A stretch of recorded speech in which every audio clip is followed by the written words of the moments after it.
네. 자, 데살로니가전서 2장 9절에서 12절입니다. 네, 우리 같이 한번 4절 말씀이니까 한 목소리로 읽겠습니다. 시작.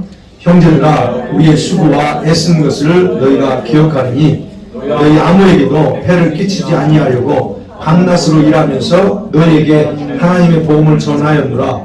우리가 너희 믿는 자들을 향하여 어떻게 거룩하고 옳고 흠없이 행하였는지에 대하여 너희가 증인이요 하나님도 그러하시도다.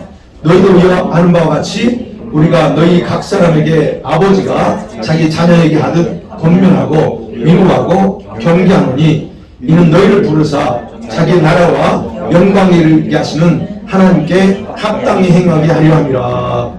아멘.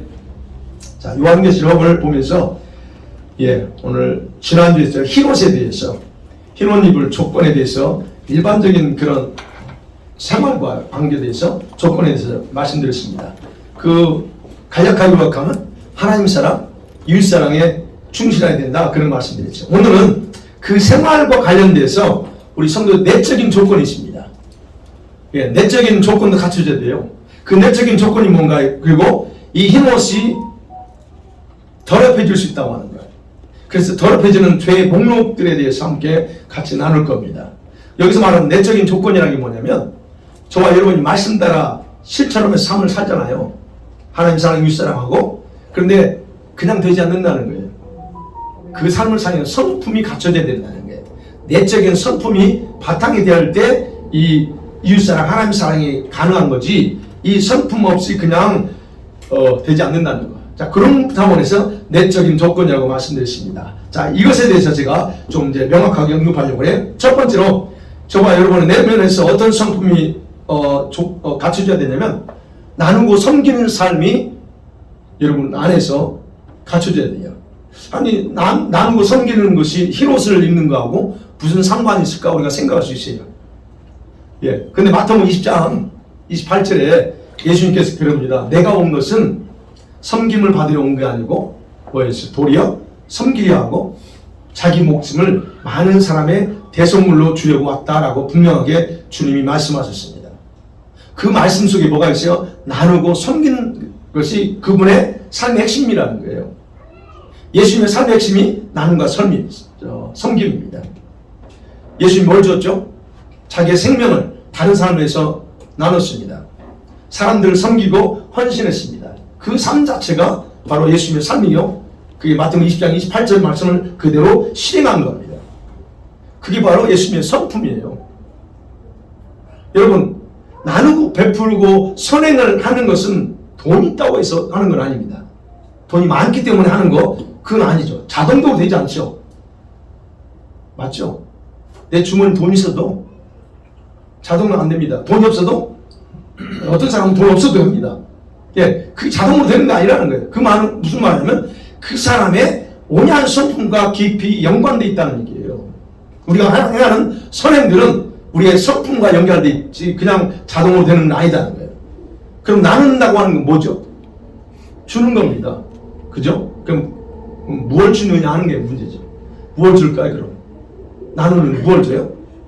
하나님께서 여러분이 이 땅을 살아가는 동안 허락하신 것들, 그것들을 나누는 겁니다. 그것들 중에서 가장 우리가 소중하게 생각하고 큰 비중을 차지하는 것이 아마 물질일 거예요. 물질.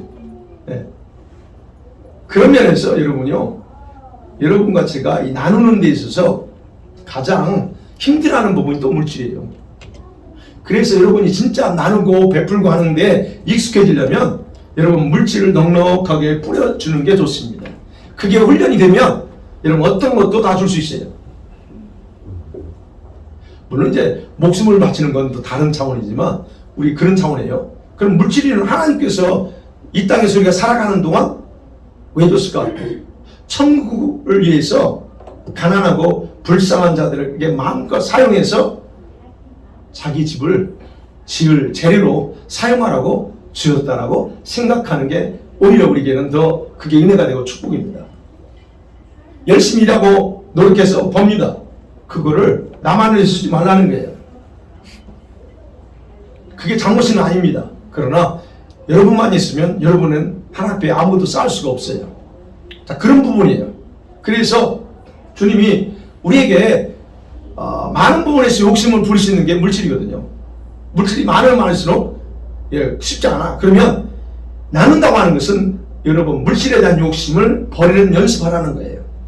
그래서 저와 여러분 주변에 누가 있을까요? 넉넉한 사람만 있는 게 아니고 넉넉하지 못한 가난한 사람들이 주변에 있다는 얘기예요. 생각해 봐야 돼요. 왜 내 주변에 그런 사람이 있어? 왜 나에게 그런 게 자꾸 보일까? 그건 바로 나누라는 거야. 물질에 대한 욕심, 나눔을 통해서 욕심을 자제하고 하나님 원하는 대로 쓰라는 거예요. 그러니까 아낌없이 나누는 성품이 곧 아버지의 성품이에요. 아버지께서 우리처럼 쫀쫀하다면 여러분 이 세상 살기 고통스러울 겁니다. 근데 아버지는 그런 분이 아니에요. 나누시는데 풍성해요. 바로 그런 우리 아버지처럼 성도들이 그런 삶을 살아가는 걸 아버지께서 하늘에서 보실 때 얼마나 기뻐하시고, 왜? 자기 성품을 그대로 행하거든요. 그래서 힘을 주시는 것을 주저하지 않으신다는 거예요. 그래서 여러분 나누셔야 돼요. 압니다. 여러분 그 가운데 넉넉하지 않아요. 넉넉할 때 나누려고 하면 여러분 영원히 나누지도 못할 수 있어요. 기억하셔야 돼요. 넉넉하면 내가 여유 있으면 아니요, 그렇지 않습니다. 그렇죠. 그렇게 해서 성품이라고. 여러분이 돌볼 수 있는 성품, 그게 있어야 가능하다는 거예요. 그 다음에 나는 그렇다면 간단하게 아는 거니까 얘기했습니다. 섬김이 뭐냐는 겁니다. 섬김은 자기 희생입니다. 섬긴다고 하는 건 자기를 희생시키는 거죠. 여러분 누군가를 예수님이 섬길 때, 사람들을 섬길 때 자기 희생하고 섬겼어요. 다시 말씀드리면 자기를 희생하지 않고는 누구도 섬길 수 없다는 얘기예요. 그러면 여러분이 희생할 수 있는 게 뭘까? 여러분 희생할 수 있는 게 뭐예요? 여러분 시간. 돈 들어가는 거 아니죠? 시간 하세요. 여러분이 가지고 있는 능력, 여러분이 할 수 있는, 여러분의 삶 속에 살 수 있는 그런 어떤 모든 것들을 다 포함해서 그를 희생하라는 거예요. 누구를 위해서? 주님을 위해서. 누구를 위해서? 이웃을 위해서. 여기서 이웃이라고 하는 건 꼭 예수 믿는 사람 말하지 않습니다. 주변 길가에 믿지 않는 사람들 어림당한 걸 보고 그냥 지나치지 마시고 도와주고 그렇게 하셔야 됩니다. 그게 바로 섬기는 거예요. 나 자신을 희생하는 겁니다. 그런데 여기서 섬긴다고 하는 것은 여러분 한 번, 두 번 봉사하는 걸 의미하지 않습니다. 한두 번 가서 어디 길거리가 사역하고 뭐 홈리스 사역하고 이런 차원에서 말하는 거 아니에요. 주님께서 보시는 그 섬김이라고 하는 건 꾸준하고 온 마음으로 다하는 섬기는 말이에요. 이게 필요합니다. 우리는 얼마든지 몇 번은 가서 할 수 있어요. 감동받아가지고 오늘 내가 다음탄에 홈리스에 가는데 가야지. 근데 가려면 끝까지 가세요. 한두 번 하고 이게 아니라는 거예요. 주님 보시는 그걸 하는 겁니다. 여러분 그렇게 다른 사람을 이렇게 섬기는 거, 그래서 시간을 투자하고 내 모든 것들을 쪼개야 돼요. 그런 부분에 대해서 주님이 얼마만큼 지속적인가를 보셔야 돼요. 어쩌다 한두 번 하는 거 주님 나 헌신했어요? 주님 다 파악하고 있어요. 어떤 의도를 가지고 하는지. 그래서 여러분 이렇게 시간을 투자하고 뭐 능력을 투자하고 뭐 할 수 있지만, 그래서 다른 사람을 이렇게 섬긴다는 것은 그렇게 쉬운 건 아니에요. 그죠? 근데 예수님께서 바로 자신이 이 땅에 오셔서 목적이 뭐라고 했어요? 섬김을 받으려는 게 아니고 우리 섬기기 위해서 자기를 희생하기 위해서 왔다라고 말했잖아요. 그런 어떤 그런 모습을 보는 게 지금 우리가 본받아야 될 예수님의 성품이요, 삶이에요. 그럼 예수님 왜 저와 여러분을 위해서 자기를 희생하셨을까요? 왜 희생하죠? 왜 섬겼죠? 왜 희생하죠? 하나예요. 한단합니다. 사랑 때문입니다. 사랑. 그래서 예수님의 섬김은, 여러분 섬김이라고 하는 것은 예수님과 같은 희생의 삶을 살아갈 때 가능한 거예요. 그래서 말씀에 꾸준히 그것을 하나님이 나한테 주신 거라고 할 수 있는 봉사라고 주셨다고 하면 꾸준히 가는 것을 중요시 여긴다는 거예요. 왜? 주님이 그렇게 하셨거든요. 그리고 그 속에 사랑이 담겨져 있어야 돼요. 여러분 뿐만 아니라 섬긴다는 건 쉽지 않은 것 중에 하나가, 여러분 아버지의 사랑이 없으면 내 것을 나누고 섬기는 건 불가능해요. 한두 번은 할 수 있어요. 그것만 하는 게 아니에요. 한두 번 할 수 있지만 꾸준히 한다는 것은 이 하나님의 사랑이 나한테 부어지지 않으면 쉽지 않다는 얘기예요. 그리고 사랑으로 하지 않는 어떤 선행도 하나님께서는 기뻐하지 않습니다. 지난주에 말씀드렸죠? 누구에게 하듯 하라고요? 주께 하듯 하는 거예요. 예수님의 이름으로 섬기고 봉사해야 됩니다. 그렇지 않으면 여러분은 여러분의 이름이 나갈 수 있고 그렇게 되는 거예요. 그러니까 사랑을 하지 않으면 어떤 재능도 받지 않아요. 그래서 고린도전서 13장 3절에 그랬잖아요. 내게 있는 모든 것으로 구제하고 네 몸을 불사르게 내어줄지라도 그 다음에 뭐예요? 그 다음에 뭐 빨리 말씀하세요. 사랑이 없으면 아무 유익이 없느니라 그래요. 그 사랑이 빠지면 아무 내 몸 불태우는데 던졌을지라도 아무 유익이 없어요. 어떤 목적을 해서 한국에서는 특별히 분신자살 하잖아요. 아무 의미 없어요. 그거. 자기 생명 불태워봤자 아무 의미 없어요. 그러니까 이 사랑이 없으면 그렇다는 얘기예요. 그래서 우리가 많은 부분에서 희생하고 헌신할 수 있어요. 그러나 그래서 결론은 그러죠. 하나님의 사랑을 하지 않으면 주님은 기억하지 않아요. 그건 네 이름으로 했지, 너 자신을 위해서 했지, 네 명예를 위해서 했지라고 주님은 다 판단해요. 그래서 지난주에 말씀드렸죠. 세상 사람들이 수십억을 어떤 단체에 도네이션 할 수 있습니다. 근데 그게 아무 의미가 없다고. 왜 의미 없다고 그랬어요? 자기 이름을 드러내고 회사 이름을 드러내 의미 없다는 거예요. 사도행전 10장에서 오늘 주일날 본문이었죠. 고넬료가 행한 게 뭐예요? 많은 선행과 구제와 기도가 하나님께 기억된 바 됐다고 해요. 그 기억된 바 된 이유가 뭐냐는 거예요. 성경에서 분명히 말합니다. 하나님을 경외하면서 나오는 사랑의 행위였다는 얘기예요. 그래서 하나님이 고넬료를 기억하는 거예요. 여러분, 사랑보다 더 큰 것은 존재하잖아요. 하나님은 사랑이세요. 그렇잖아요. 그러면 하나님의 사랑이라면 그 이상 큰 게 없어요. 그래서 사랑은 모든 관계를 다 완성시키는 거예요. 여러분이 관계가 무너져 있어요? 깨져 있어요? 이 사랑으로 회복이 가능한 거예요. 네. 그렇기 때문에 어쨌든 우리 성도들에게요, 여러분, 예수님과 같은 그런 나눔과 섬김의 성품은 다른 사람에 대한, 다른 사람의 영혼에 대한 그런 긍휼과 사랑이 풍성하게 흘러나오게 하는 거예요.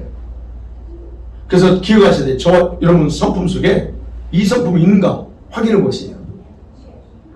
그리고 이런 성품뿐만 아니라 이런 성품은요, 하나님과 같은 성품에 참여하는 자가 되는 거예요. 나누고 베풀고 하는 건 하나님의 성품이에요. 예. 그래서 하나님께서는 이렇게 섬기는, 나누는 성도들에게 흰 옷을 입혀주지 않을 수 없다는 거예요. 그래서 그러면 여러분, 이런 성품을 가지고 있는가 아닌가를 살펴봐야 돼요. 여러분 보세요. 여러분 성품이 어떤지.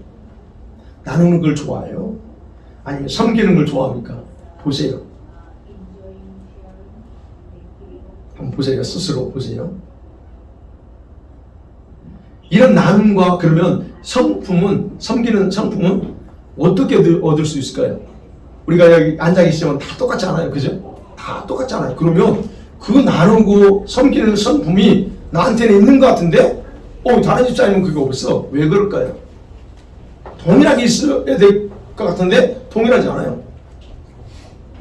어떤 분들은 그래서 감사한 게요, 기본적으로 자기 것을 베풀고 나누는 걸 좋아해. 참 좋은 거예요. 기본적인 아버지 같은 성품 가지고 있기 때문에 너무 좋습니다. 유리한 거예요. 다른 사람보다. 네. 근데 이것이 이미 성품으로 자리 잡았어요. 그리고 그런 분들은. 그래서 자기 것을 나누고 베풀고 할 때 참 좋아해요. 즐거워요. 행복해. 있어서가 아니라 나누고 줄 때 그렇게 주시는 거기서 나오는 기쁨이 있거든요.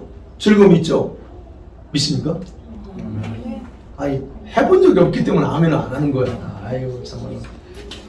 했겠지만. 예. 자, 그렇게 이제 성품을 가지고 있는 분이 있어요. 자, 이런 분들은 그래서 주님의 마음으로 이미 준비되어 있다고 보면 돼요. 네. 근데 어떤 경우는 없었는데 어떤 그런 말씀을 훈련받으면서 계속 나누고 베푸는 삶을 계속하면을 통해서 그것이 자리 잡은 사람도 있습니다. 자, 그런데 그렇지 않은 분들 있잖아요. 그렇지 않은 분들은 기본적으로 이 말씀의 중요성을 알고 있는 건 사실이에요. 나눠야지 사실이지만 근데 실제 생활에서는 잘 이루어지지 않는 자신의 모습을 보기도 합니다. 여러분 어떠세요? 알아요, 이걸. 아는데 실제로 생활 속에서 그게 잘 되든가 하는 거예요. 돼요? 안 돼요? 빨리 말해보세요. 돼요? 안 돼요? 네. 왜 안 될까요? 그렇게 왜 나는 안 되지? 여러분, 그렇게 만들 수 없는 데 대해 정확하게 왜 그런지 알아야 돼요. 그걸 간단하게 표현하면 그럽니다. 여러분의 이기적인 가치관 때문에. 내 것이라고 하는, 내 것. 네, 맞습니다. 내 겁니다. 내 것인데 그것이 너무 강해. 그걸 제가 이기적인 가치관이다 표현하는 거예요. 이기적인. 여러분, 주님의 은혜로 구원 받았습니다. 근데 변화되지 않는 이기적인 그런 가치관의 지배를 받고 살아가고 있다는 거예요. 그게 우리 자신이. 그러다 보니까 여러분의 현재 성품은 그 가치관에 의해서 만들어져 있어요. 여전히.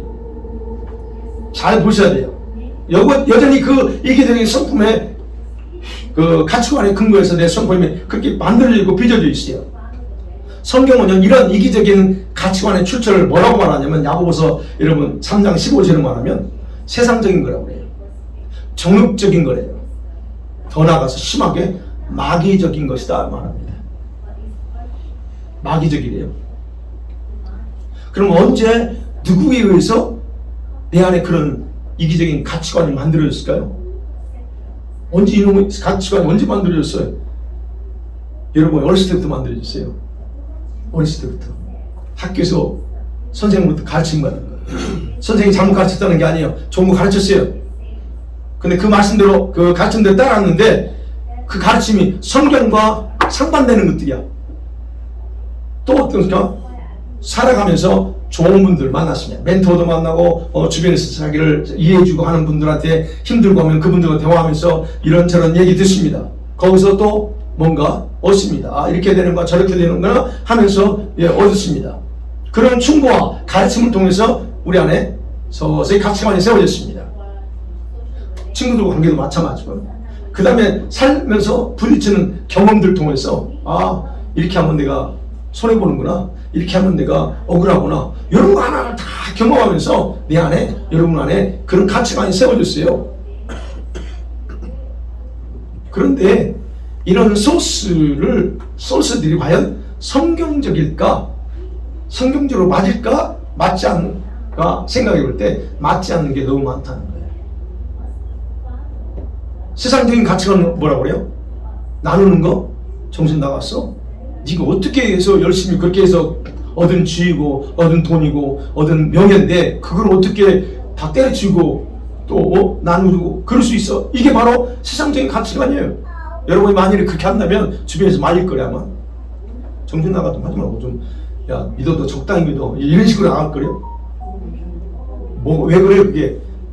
성경적이지 않음에도 불구하고 이미 우리들 속에는 그런 가치관이 이미 셋업이 되어 있기 때문에 우리는 말씀대로 실천하고 살려고 해도 그걸 막아요. 정상적이지 않다고 말하는 거예요.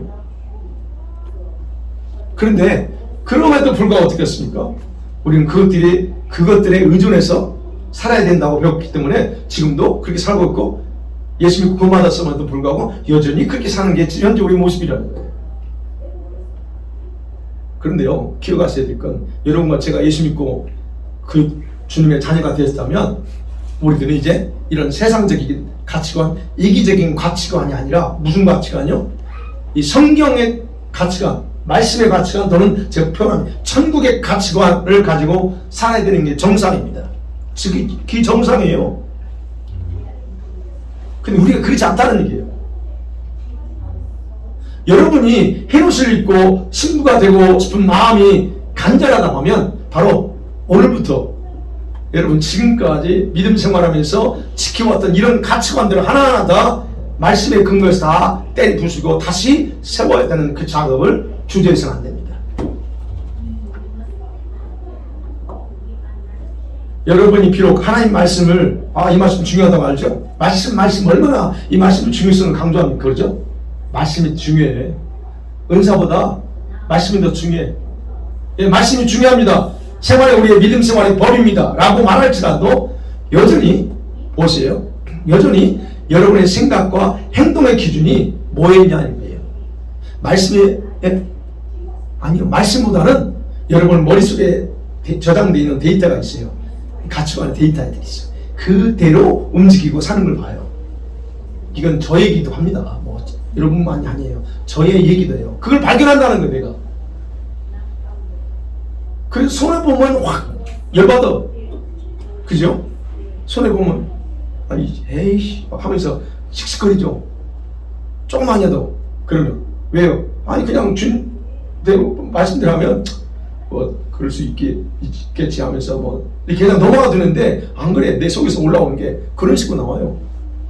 네.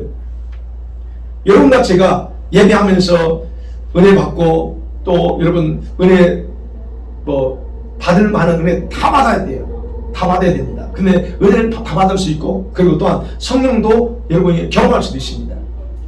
그런데 그렇게 은혜 받고 성령을 경험해도 여러분과 여러분의 생각과 행동은 쉽게 바뀌잖아. 은혜 받은 것이 일주일 가면 요즘은 아니지. 우리들은 최단 1개월, 2개월, 3개월은 가야 그래도 은혜 받은 거예요. 지속한 거예요. 근데 오케이 은혜 받았어요. 성령 받았습니다. 그러면 받은 만큼 내가 바뀌어야 되는데 잘 보세요. 1년이 지난 1년 전이나 지금이나 여러분이 별반 차이가 없는 걸 발견할 수 있다는 거예요. 왜 그러냐는 거예요. 그럼 뭐가 문제예요? 그럼 설교를 듣고 은혜를 받았다는 뜻을 잘못 이해하고 살기 때문이에요. 목사님 은혜 받았어요. 저는 굉장히 그 말을 하시는 분들한테 속으로 해요. 그래서 어떻게 하라고요? 그것보다 중요한 게 뭐예요? 받은 대로 가서 사는 거예요. 근데 은혜 받았어요. 아니요. 은혜는 하나님 매일 줘요. 오늘 설교를 통해서만 주는 게 아니고 매일 줘. 근데 그 은혜는 생각 못하고 설교를 들어서 뭔가 깨달았다는 얘기거든요. 설교를 들으면서 뭔가 깨달아. 그렇구나. 그러면 그대로 가서 살아야 돼. 근데 은혜 받았다는 걸 잘 몰라. 그럼 말씀을 듣고서 어떻게 해요? 자신의 가치관과 성품을 바꿔나가잖아. 그러니까 1년이 지나도 변함이 없는 거예요. 그러니까 여러분과 제가 말씀드리면서 은혜 받으면서 바꾸는 것은 여러분 이 잘못된 것들을 바꿔나가는 거예요. 그게 진짜 은혜예요. 그러니까 여러분의 가치관이 안 바뀌면 여러분을 형성하고 있는 여러분만의 프레임은 가치관의 프레임은 안 바뀐다니까요. 바뀌지 않는 프레임을 통해서 절대로 새로운 모양이 만들어지지 않습니다. 제가 이런 일을 했어요. 한국에서 그런 어떤 관련돼서. 그러면 그걸 찍어내면 그것만 나와요. 그러면 이 프레임이 안 바뀌는 이상 여러분이 어떤 은혜 받았을 할지라도 예언자가 와가지고 엄청난 예언을 할지라도 여러분에게 잠깐은 기쁨을 줄 수 있지만 여러분 아무 소용없습니다. 그래서 우리들이 예언 사역 안 하는 거예요. 예언. 다들 예언 받기를 좋아합니다. 그죠? 주님 뭐라고 하는지요? 네. 알아서 뭐 하려고. 지금 알고 있는 것도 안 하면서 그 다음 알려주면 뭐 하려고요? 말씀대로 말씀해서 항상 기뻐하래. 그 말씀도 해가지 않는데 주님이 지금 어떤 예언을 한다고 해서 여러분 알면 뭐 하려고 하지도 않을 거. 우리는 이제 그런 차원에서 예언을 안 하는 게 아니에요. 왜냐면 잘못될 가능성이 있기 때문에 그걸 안 하는 것 뿐인데 어쨌든 그게 문제라는 거예요. 우리는. 네. 그래서 여러분 계속 설교 그 예배 속에서 은혜 받아야 돼요. 굉장히 중요합니다. 은혜 받고 또 중요하고 기도하는 것도 대단히 중요합니다. 기도는 더 해야 돼요. 그러나 더 중요한 건 뭐예요? 그럼 세상적인 가치관을 다 끄집어내가지고 쓰레기통에 다 버리라는 거예요. 이 가치관을. 틀렸어. 그럼 그거 깨야 돼요. 이거 다 버리라는 거예요. 그 말씀에 기초한 천국의 가치관으로 여러분과 저의 사고방식과 행동 양식을 새롭게 만들어가야 된다는 거예요. 그게 중요하다는 얘기예요. 제가 말씀드린 천국의 가치관이 뭘까? 여러분 이거예요. 간단하게 말하면 하나님께서 가치 있게 여기는 것은 나도 동일하게 가치 있게 여기는 생각으로 사는 거 천국 가치관이에요. 하나님께 가치 없어. 명예 하나님께 아무 쓸모 없어요. 권력도 마찬가지고 돈도 마찬가지고 아무 쓸모 없어요. 그건 쓰레기예요. 주님의 천국가 뭐예요? 다 전부 다 황금이야. 진주야. 다 보세요. 이 땅에 있는 거 아무것도 아니에요. 하나님께 가치 없는 것은 나에게도 가치 없는 것을 여기고 사는 것. 그게 바로 천국의 가치관입니다. 간단하게. 자, 이렇게 가치관을 바꿀 때 나누고 섬기는 성품을 통해서 여러분 자신을 만들어가는 데는 어렵지 않다는 거예요. 그 다음에 두 번째 성품이 있어요. 여러분 거룩함과 화평의 성품이에요. 거룩은 알겠는데 화평이 왜 나와요? 여러분 왜 아까 처음에 나눔과 섬김에 대해서 중요성을 얘기했습니다. 왜 중요한지 아세요? 바로 이 성품이 여러분의 그 중요한 여러분과 저에게 중요한 거룩함과 화평을 빚어내는 재료이기 때문에 그래요. 네. 여러분이요 나누고 섬기는 삶이 자연스러워질 때에 여러분이 제가 강조하고 또 성경 강조하는 거룩함, 자신의 의 그리고 다른 사람과의 화평을 이루는 것은 자연스럽게 가능해진다는 거예요. 야고보서 1장 26절 27절에서 야고보가 이렇게 말합니다. 누구든지 스스로 경건하다 생각하면서 자기 혀를 재갈 먹이지 않는 자 아니하는 자 그 사람은 자기 마음을 속이는 거고 이 사람의 경건은 헛것이라는 거예요. 잘못된 거룩이래요. 경건이래요. 하나님 앞에서 정결하고 더러움이 없는 경건은 뭐냐? 고아와 과부를 그 환난 중에 돌보고 또 자기를 지켜서 새 속에 물들지 않게 하는 것, 그게 거룩이고 그게 경건이라는 거예요. 히브리서 12장 14절에 그랬잖아요. 모든 사람과 더불어 화평함과 거룩함을 따르라. 이것이 없이는 아무도 주를 보지 못하리라. 거기서 중요한 거 나오죠. 거룩함과 화평입니다. 거룩함이 없고 화평함이 없이 하나님 앞에서 없이는 하나님이 계신 나라에 못 들어간다는 얘기예요. 주님이 여러분 안 먹일 때요. 그래서 화평과 거룩함의 성품은 여러분 하나님 나라에 들어가는 데 있어서 매우 중요한 것이다라고 이해하셔야 돼요. 용서하지 못하는 게 화평을 깨는 거거든요. 내가 누군가를 용서 못해요. 그 이미 하나님과의 관계에서 깨져 있어요. 이웃과의 관계도 깨져 있고. 용서하지 못하는 자, 예수님이 예를 들어서 했어요. 1만 달란트 빚진 자하고 그거 아죠? 옥졸들을 다 잡아서 집어넣어버립니다. 용서하지 못합니다. 자, 그래서 여러분 모든 사람들과 화평을 따라갈 수 있는 성품을 만들 수 있는 중요한 방법이 뭐예요? 나누는 거예요. 섬기는 거예요. 여러분 생각하고 있어요. 내가 아니면 다른 사람이 나에게 자꾸 베풀어줘. 나를 섬겨줘. 저 미운 놈이 나한테 자꾸 섬기네. 그러면 어떻게 할 것 같아요? 어떻게 화평하지 않을 수 있겠어요? 바로 그 원리예요. 나누고 섬기고 베풀 때 화평함이 이루어지게 돼 있어요. 그래서 중요한 거예요. 나누는 게, 섬기는 게. 마태복음 5장 9절 아시잖아요. 화평케 하는 자는 복이 있나니 그들이 하나님의 아들이라 일컬음을 받는다 그랬어요. 그래서 여러분이 정말 싫어하는 형제나 친구와 화평하기를 꺼려한다면 이놈이에요. 여러분은 하나님의 자녀의 신분을 버리겠다는 얘기예요. 그리고 반대로 사단의 자녀가 되겠다는 것과 똑같은 행위예요. 이걸 명심하셔야 됩니다. 단순한 게 아니에요. 이 누군가를 미워하고 용서하지 못하는 단순한 문제가 아닙니다. 우리 생각은 단순하죠. 근데 영의 세계에서는 단순하지 않아요. 이거는 그런 것과 영적인 그런 것과 연관되어 있어요. 거룩함도 마찬가지입니다, 여러분. 거룩함은 너무 많이 했기 때문에 상세히 안 해요. 이 두 가지 성품, 거룩함과 화평의 성품, 우리가 만들어 가야 될 의로운 생활이에요. 그래서 우리의 의로운 생활과 거룩함이 그럼 어떤 관계가 있을까요? 우리가 아까 나누고 섬기는 이것과 의로운 생활이고 화평한 또 의로운 거룩함을 이뤄나가는데 그럼 어떤 관계가 있냐 이게요. 바울이 로마서 16장 19절에서 이렇게 말해요. 너희 지체를 의에게 종으로 드려라. 너희 몸을 의에게 종으로 드려서 거룩함에 이르라 그럽니다. 이 몸을요 의에 드려가지고 거룩함을 만들래요. 예수의 피로 성령을 받았습니다. 이 몸이.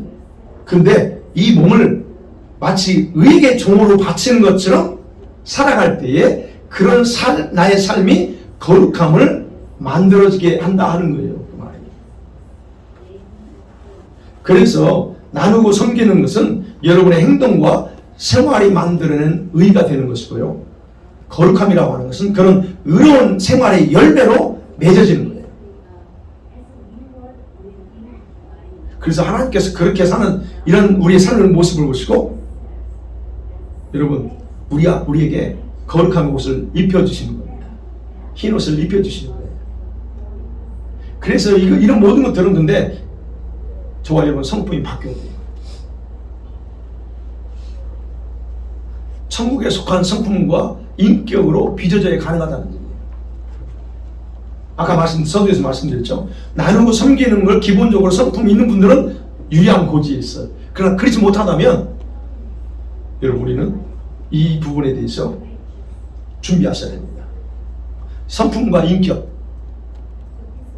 이것은 저와 여러분의 영을 위해서 변화되고 빚어져야 돼요.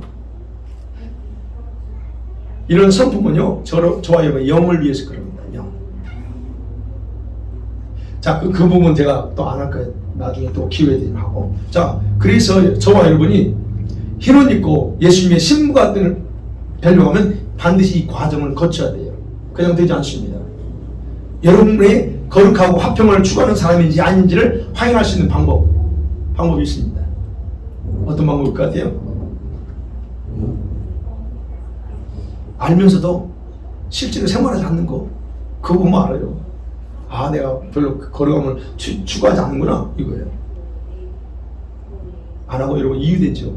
이래서 저래서. 바로 그게 여러분은 거룩함을, 화평을 추구하지 않는다는 거예요. 자, 마지막 세 번째. 그러면 이제 이걸 또 길게 할 필요가 없어서 제가 한꺼번에 모읍니다. 근데 흰옷을 주님 주셨습니다. 이렇게 우리가 살았습니다. 근데 주님이 너무 기뻐해서 저와 여러분에게 흰옷을 줬어요.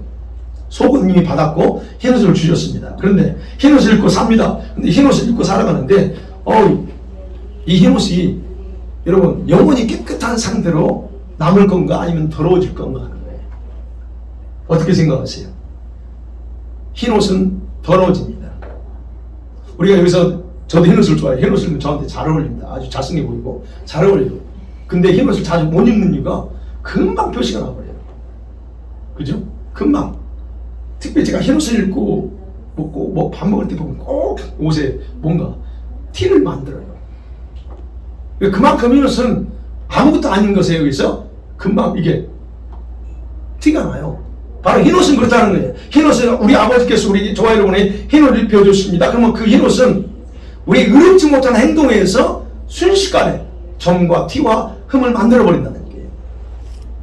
그러면 어떻게 살면 여러분이 하나님 주신 흰옷을 더럽게 하고 찢어지게 만들고 이렇게 흠을 만들어낼까 하는 거예요. 죄입니다. 죄. 근데 죄의 종류도 너무 다양해요. 다양한 거예요. 어떤 경우는 죄라고 생각하지도 못하는 것이 하나님의 눈에는 죄가 되는 게 있어요. 나는 죄라고 생각 안 했는데 하나님 그건 죄래. 그 죄고요. 그래서 제가 오늘 여러분이 입고 있는 이 흰옷을 더럽히는 구체적인 목록들을 제가 아는 선에서 말씀드려볼게요. 옷에 처음에 깨끗한 옷에 티를 만들고 점을 찍는 그런 행위들이 있어요. 시기하는 거예요. 상대방을 무시하는 거예요. 이건 간다는 부분이죠. 이거 얼마든지 이렇게 할 수 있는 거예요. 이건 큰 죄는 아닙니다. 그렇지만 주님이 싫어하는 부분이에요. 기분 상하게 하는 말들, 여러분 눈을 기는 거 있죠? 째려보지 마세요. 이것도 굉장히 주님이 싫어하십니다. 네. 또는 성령님이 거부하는 행동들을 계속해요. 이거 문제입니다. 성령님은 담배를 피지 말아요. 술 마시지 말라고 해요. 근데 나는 계속 해요. 술 문제는 뒤에도 나오지만 이런 것들이 결국 처음에는 티를 만들어요. 점을 찍어요. 때로는 상처 주는 거, 사람들한테 상처 주는 거 조심하셔야 됩니다. 상처 주는 거, 그냥 상대방한테 뭔가 상처 주지만 그거는요, 내가 하나님 앞에 올바르지 못한 어떤, 물론 원인은 있어요. 원인이 있을지라도 상처 주는 거, 상대방이 나를 상처 주든 내가 상처 주든 이런 건 굉장히 조심해야 돼요. 그래서 우리가 이제 이걸 알 이유에는 여러분이 특별히 누군가 관계 속에서 말하는 걸 또 조심해야 돼요. 하나하나 다. 몰랐을 때는 그래 그냥 할 수 있습니다만 조심해야 된다는 거. 잘못인지 알지 못하고 행하는 일들도 역시나 우리에게 그런 점흠을 만들어내는 부분들이에요. 근데 또 하나, 이제 옷을 더럽히는 거예요. 이거 흠을 만드는 거 이상, 그 다음에 좀 더 심한 게 옷을 더럽혀요.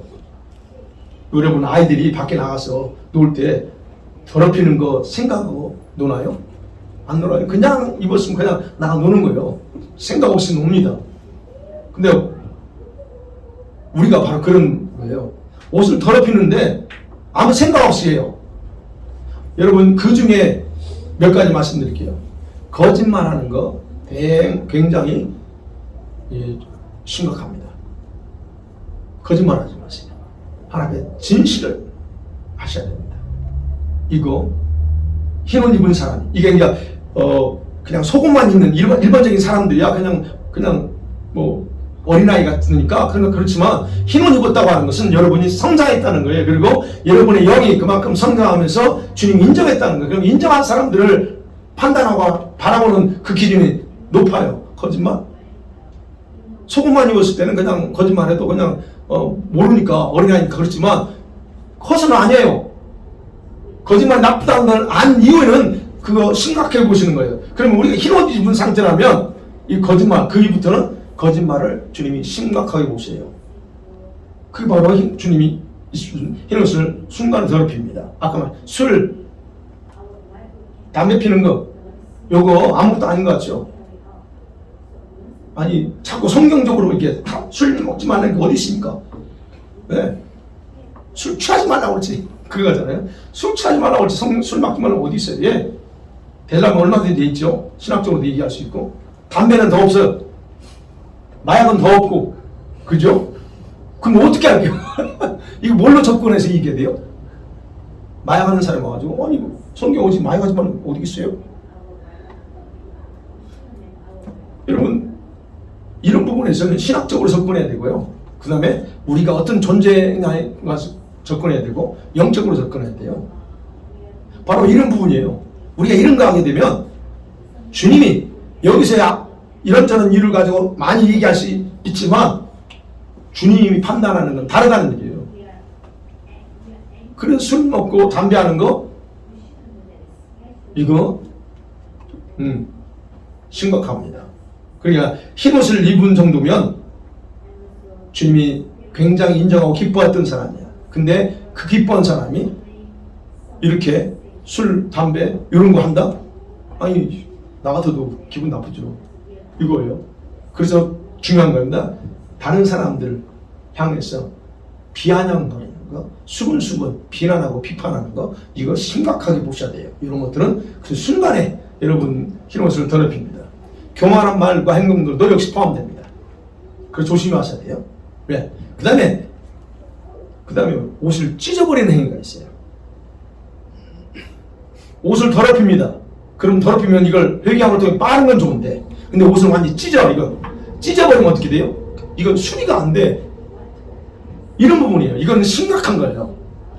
그러니까 옷을 찢어버리는 행위를 볼까요? 도덕적인 죄입니다. 음란한 죄를 범하는 거예요. 사기치는 거 이거요. 알고도 도둑질하는 거예요. 폭력행하는 거 이런 것들 다 이거는 아까 흰옷 입은 사람들이에요. 이런 거는 그냥 조심하셔야 돼요. 영적인 죄도 있습니다. 제가 말씀드려요. 11조 철저하셔야 됩니다. 11조는 어린아이였을 때는 어쨌든 주님도 이해를 하십니다. 그러나 흰옷 입을 정도의 신앙이 성장하고 했을 이후에는 절대 그냥 보지 않아요. 제가 말씀드렸죠. 주님이 저한테 세 가지는 건들지 마라.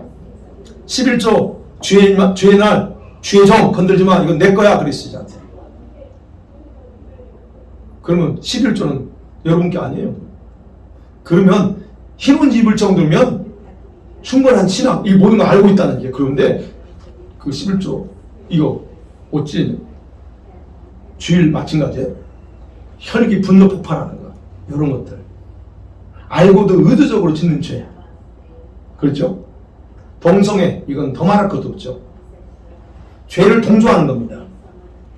우상 숭배하는 거, 이런 것들. 어쨌든 이런 것들이 사실 하나님께서 입혀준 흰옷을 여지없이 찢게 만드는 것들이에요.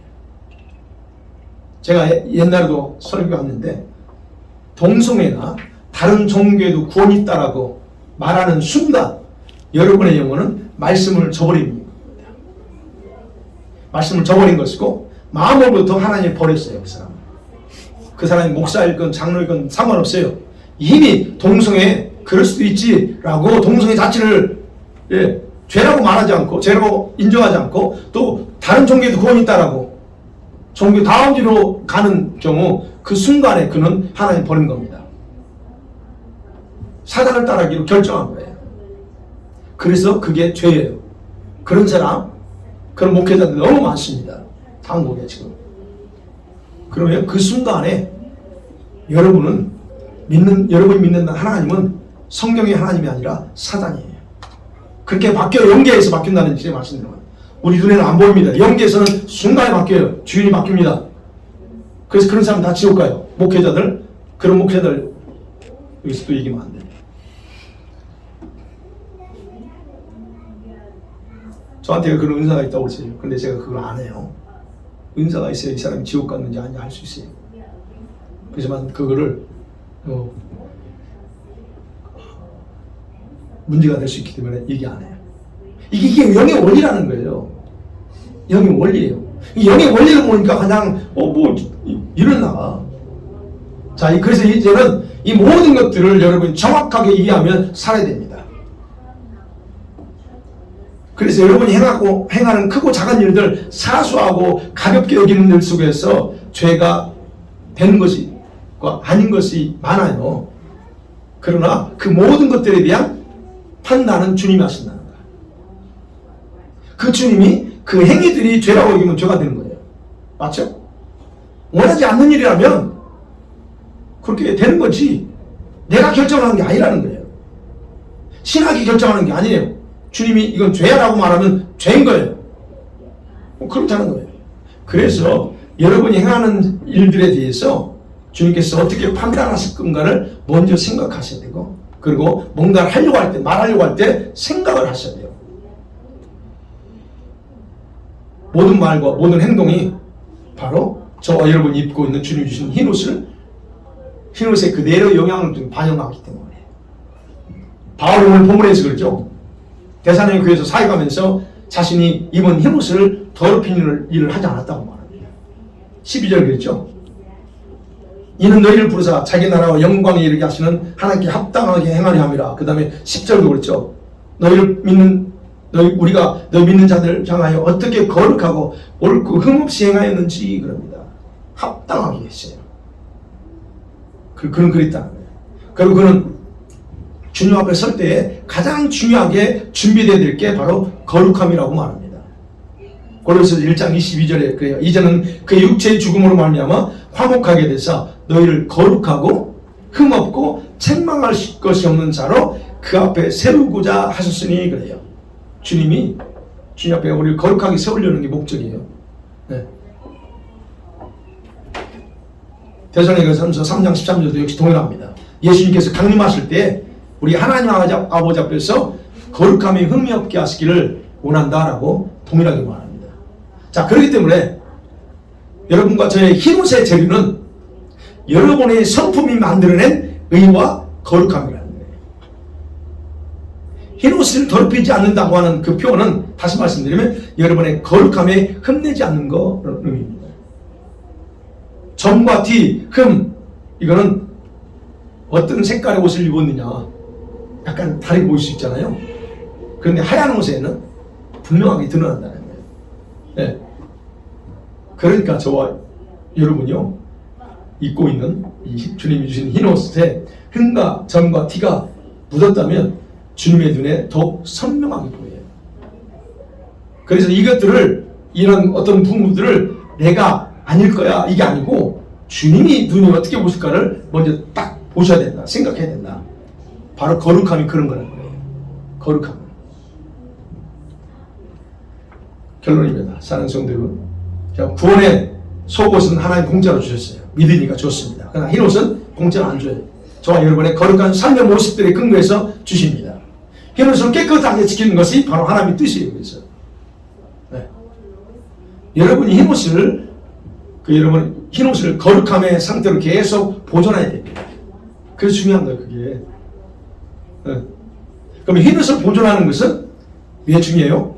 여러분이 신부의 자격을 갖추게 되는 조건이기 때문에. 그렇게 신부로 인정되잖아요? 그러면 신부가 입어야 될 세 번째 예복을 주시는 거예요. 계시록에 나오는 예복. 그냥 주지 않아요. 그래서 반드시 저와 여러분이 흰옷을 입어야 되는 이유가 거기 있어요. 여러분이 신부 되려면. 그리고 그것을 입은 사람은 그걸 깨끗하게 보존하는 것이 얼마나 중요한가를 우리가 반드시 기억해야 된다. 그러려면 다른 거 없어요. 주님의 눈에 흰옷을 입을 수준으로 나 자신을 만들어야 돼. 네, 안타까운 건 많은 성도들이 자기가 흰옷을 입지 않은 상태에서 살고 있어. 그러면서도 아무렇지도 않게 삽니다. 때로는 흰옷 입은 사람은 그 옷을 덜 입혀져 있는지 찢겨진지도 모르고 사는 경우가 많아요. 네. 그런데 만일에 여러분이 흰옷을 찢어버렸다. 그러면 주님이 그것을 뺏어갑니다. 그렇게 되면 벌거벗은 상태처럼 돼요. 자, 그러기에 여러분이 이제 흰옷에 왜 중요한 것을 보면서 흰옷을 정말 입고 싶으세요? 네? 그럼 그거 이제 제가 말씀드린 부분에서 하셔야 됩니다. 그리고 종교적인 생활 더 이상 종교 생활에서 머무르시면 안 돼요. 네. 특별히 말 조심하셔야 되고요. 절대로 돈 따라가는 삶 살지 마세요. 네. 그러면 흰옷은 쉽게 찢어져요. 시간이 많잖아요. 제가 그래서 강조하는 거예요. 시간이 얼마 없어요. 저와 여러분이 흰옷만이라도 얼른 입어야 돼. 그리고 그 옷을 관리해야 돼요. 예. 왜 그래요? 여러분이 대관련에 남지 않으려면 적어도 흰옷은 입어야 돼. 흰옷 입은 자들이 올라가니까. 자, 그래서 영적 분별력이 없는 이런 청년들과 어른들이 성화되어야 되는 거예요. 그래서 영적 성장은 신앙의 연륜이나 직업의 직분이 상관이야. 그거 관계 없어요. 네. 그래서 여러분이 영적으로 성장해야 흰옷을 관리할 수 있는 거예요.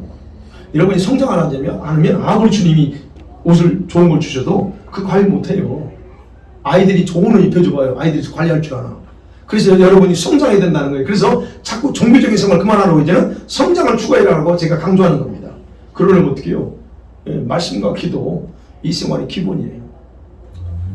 그리고 성령 충만 생활을 해야 됩니다. 충만하지 않으면 여러분과 저는요, 어떤 성령 충만하지 않으면 어떤 생활, 어떤 이런 걸 지속하기 쉽잖아요. 그렇습니다. 그러기에 저와 여러분이 앞으로 다시 한번 흰옷의 중요성을 하면서 이걸 위해서 여러분 성품을 만들어가기를 간절히 소원합니다. 아멘. 어쨌든 설교 짧게 하려고 지금 계속 몸부림치고 있어요. 자, 우리 같이 이제 기도 제목 그렇고 그래 오늘 말씀 드리는 것처럼 우리가 이렇게 기도했으면서 예수님과 같은 성품 나누는 성품 이런 성품을 만들어 주세요. 내 안에 여러분 안에 내적인 거에 있어야 돼요. 그리고 이 성품을 만들어가는 데 있어서 이를 그리려고 하면 대가가 지불해야 돼요. 대가 지불해요. 어떤 대가예요? 현재 편안함 추구하지 마세요. 미리 영원한 축복을 갈망하면서 여러분이 거기에 맞는 거를 하셔야 됩니다. 즉 말씀대로 하셔야 돼요. 그 다음에 흰옷을 더럽히는 죄를 구체적으로 대충 얘기했지만 보세요. 그런 것들에 대해서 이제 멀리 하시는 습관적으로 했던 건 다 멀리 하시는 거. 그리고 그래야만 여러분의 양심이 영이 예민해져요. 이런 모든 것들이 하나님 나한테 구체적으로 나타나게 해달라고 위해서 기도하시고, 그 다음에 우리 아이들 위해서 특별히 오늘 저기 하면서 할 텐데, 이 아이들에게 하나님의 그런 은혜가 흘러가는 것이 없어. 아이들에게 비전을 주세요. 우리 젊은 청년들에게 하나님을 향한 비전을 주셔서, 그리고 7월에 있을 여름 성경학교 위해서 기도하시고, 밴쿠버 알비타 지금 불이 아직 계속 안 꺼져요. 좀 기도해야 될 것 같아요. 하나님 불을 좀 어떻게 막아주세요. 위해서 기도하시고, 한국을 위해서 기도하고, 이스라엘 위해서 기도하고, 혹시 또 내일 전도합니다. 네, 검은색에서 전도합니다. 기도하시고, 또 더 특별히 기도 제목 하신 분 있어요? 없죠? 그러면 이 시간에